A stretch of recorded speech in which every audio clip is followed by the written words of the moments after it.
Let me read you a story about an atheist. It's called Chalk. There was a professor of philosophy who was a deeply committed atheist. His primary goal for one required class was to spend the entire semester proving that God did not exist. His students were always afraid to argue with him because of his impeccable logic. Sure, some had argued in class at times, but no one ever really went against him because of his reputation. At the end of every semester, on the last day, he would say to his class, "If there is anyone here who still believes in God, stand up." So in 20 years, no one had ever stood up because they were afraid of him. They couldn't go against him. They didn't have the ammunition they felt like that they needed to have. So they knew what he was going to do next if nobody ever stood up in all these many years, because he says, anyone who believes in God is a fool. If God existed, he could stop this piece of chalk from breaking when it hit the ground. Such a simple task to prove that he is God, and yet he can't do it. He was tempting God. So every year he would drop the chalk onto the tile floor of the classroom, and it would shatter into 100 pieces. All the students would do nothing but stop and stare.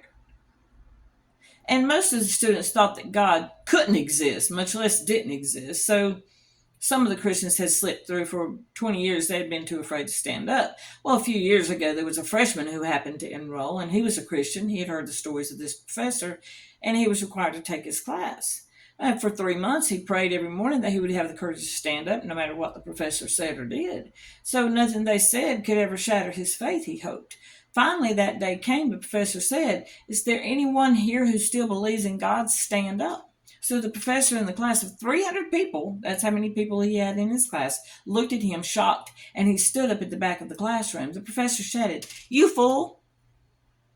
If God existed, he would keep this piece of chalk from breaking when it hit the ground."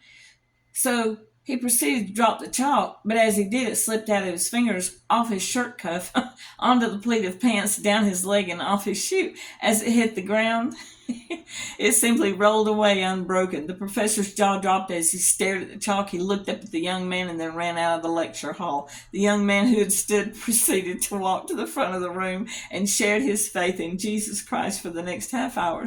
And 300 students stayed and listened as he told of God's love for them and of his power through Jesus Christ. That's awesome. We need to learn to do that. We need to pray for boldness so that we can stand up for Jesus Christ. He tells us to stand. Will you stand today?